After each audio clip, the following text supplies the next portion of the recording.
जीवन में यदि क्षण मात्र का भी सुख प्राप्त हो रहा है, आनंद, तो भगवत कृपा है। और यदि कष्ट मिल रहा है तो वो हमारे अपने कर्म का परिणाम मिल रहा है, भगवान नहीं दे रहे। सुख के धाम हैं।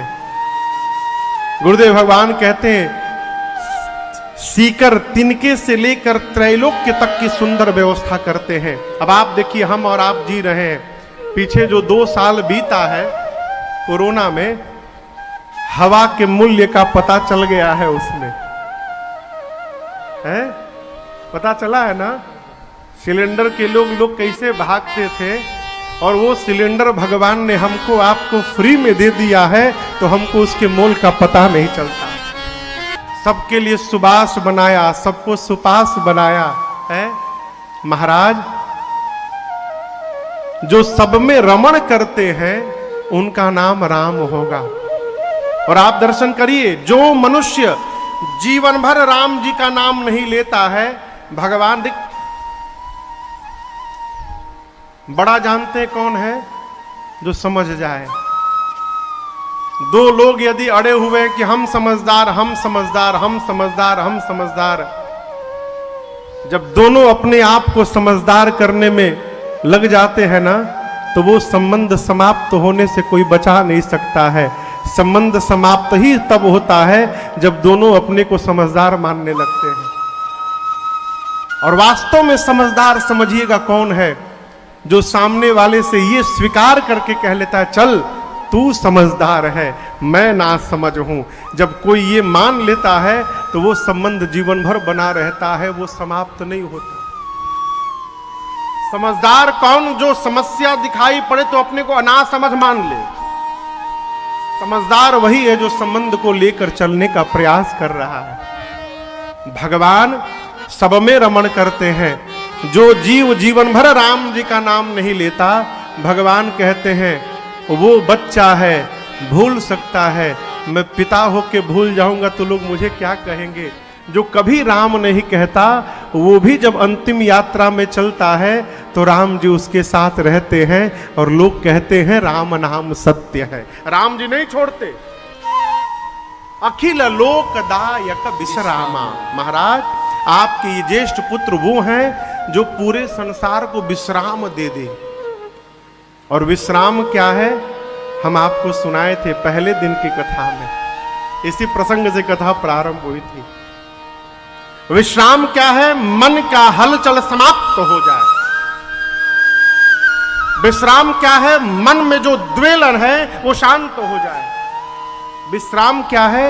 एक के प्रति हम निष्ठावान हो जाए, ये विश्राम है। और यही जीवन के परम शांति का मूल कारक है। ये विश्राम कौन देगा?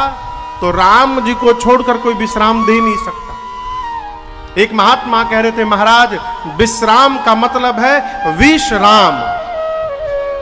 विष कहिए, विष राम। विष समझते हैं? विष, विष यानी, अब विश्राम का मतलब समझिएगा। घर में जिसके साथ जी रहे हैं, परिवार में जितने सदस्य हैं, सभी लोगों की अपने अपने सोचने की सीमा निश्चित है।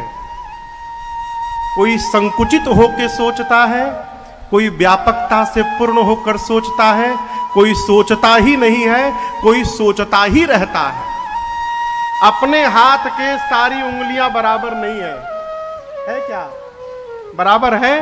और आप देखिए भगवान की रचना, ये अंगुलियां बराबर नहीं है, तभी आप कोई सामान उठा भी पा रहे हैं। यदि ये 5 उंगलियां बराबर हो जाए तो आप इन हाथों से कुछ कर नहीं पाएंगे।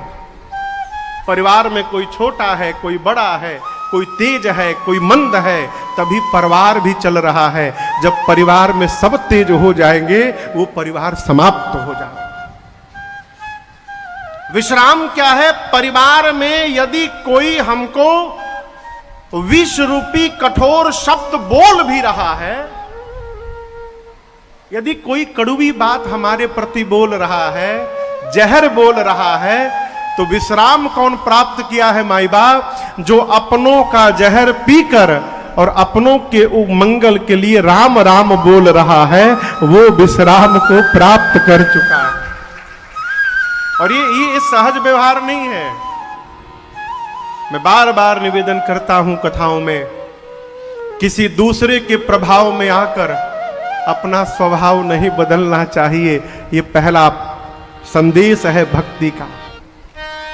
हमारे साथ किसी ने बुरा सोचा, यदि हम भी बुरा सोचने लगे तो फिर हमारे में उसमें अंतर कहां रह गया हो? जब हिसाब होगा ना, तो हिसाब समूह में नहीं होता है, हिसाब व्यक्तिगत होता है।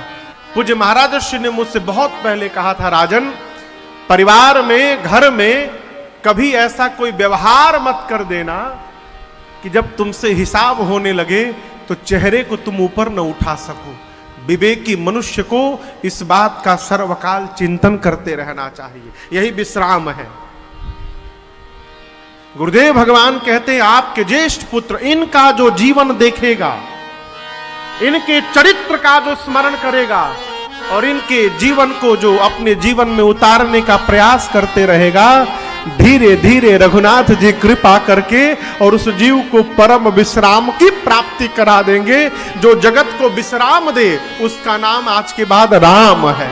इनका नाम राम होगा महाराज। जैसे गुरुदेव ने नामकरण किया, पूरी सभा बोली, बोलिए राम लला सरकार की जय। अब राम जी के बाद किसका नंबर है? भरत भैया का। आपको बता में, राम जी भरत जी दोनों देखने में एक जैसे। राम प्रेम मूरत जनु आही। कौन? भरत जी।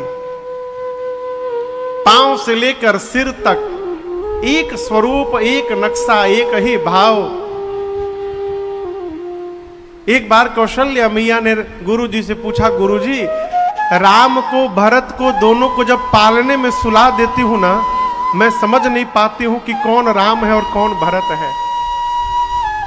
गुरु जी ने कहा, सीधा उपाय है महारानी जी, आप अपने बच्चों की आंखों को देखिएगा। आपके जिस बेटे की आंखें सामने वाले के चेहरे पर टिकी हो, समझिएगा वो आपका राम है। और जिस बेटे की आंखें सामने वाले के श्री चरणों पर टिका हो, समझिएगा आपका भरत है। ये स्वभाव बचपन से है। और ये भरत जी अपनी मां कैकेयी की गोद में नहीं बैठे हैं, भरत जी मां कौशल्या जी के गोद में बैठे हैं। कौशल्या जी के पुत्र राम जी हैं।